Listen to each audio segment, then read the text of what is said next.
नमस्कार मित्रांनो, आजच्या व्हिडिओमध्ये तुमचं पुन्हा एकदा स्वागत आहे. मित्रांनो बघा, त्यादिवशी तुम्हाला मी व्हिडिओ टाकला होता की रोज भिजविल्यानं आपल्या वांग्यावर चकाकी राहते आणि व्यवस्थित असं ह्याचं हिरवेगारपणा पण राहतं आहे. तर बघा, आपण मित्रांनो त्या दिवशीपासून दोनदा भिजवायची झालीत, कालच भिजवलीत. हे बघू शकताय इथं बघा. आता ही बघा, हे बघा, ही माती बघा, कालच भिजली तरी वाळून गेली आहे. परंतु बघा, इकडं तुम्हाला तर सांगितल्याप्रमाणे बघा, इकडले वांगे कशी नुसते हिरवेगार झालीत.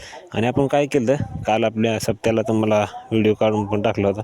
सप्त्याला आपण 1 कॅरेट दिलं होतं काल, आणि आज म्हणलं होतं निघतील का नाही, की कारण आज आमच्या शनिवार आडसचा बाजार असतो, त्याच्यामुळं आज ह्याच्यामध्ये हिंडलो होतं बरं का. तर आज पण 1 कॅरेट निघालं, बारीक बारीक मस्तपैकी अशी क्वालिटीची वांगी.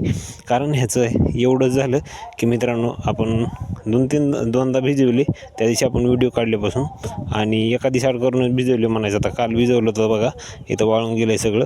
आणि ही आतमध्ये पण बघा, आता इथं वाळून गेलं आहे सगळं. आणि ही फुलं बघा, आता ऊन आहे तरी बघू शकता. आता थोड्या वेळानं दिवस मावळून गेला का तर इतकं ह्याला फुल दिसतंय का. तर मित्रांनो, गावात सप्ताह बरं का, त्यासाठी थोडा आवाज तिकडला पण येत असेल, त्यासाठी इथंच व्हिडिओ थांबवतो आहे. आता 2-4 दिवस आपल्याला प्रॉब्लेम होणार आहे व्हिडिओ काढण्यासाठी, कारण ती आल्यानंतर आपल्याला कॉपीराईट जास्त शक्यता असते. त्याच्यामुळे मी इथंच थांबतो आजच्या व्हिडिओमध्ये. भेटू दुसऱ्या व्हिडिओमध्ये. Bye bye.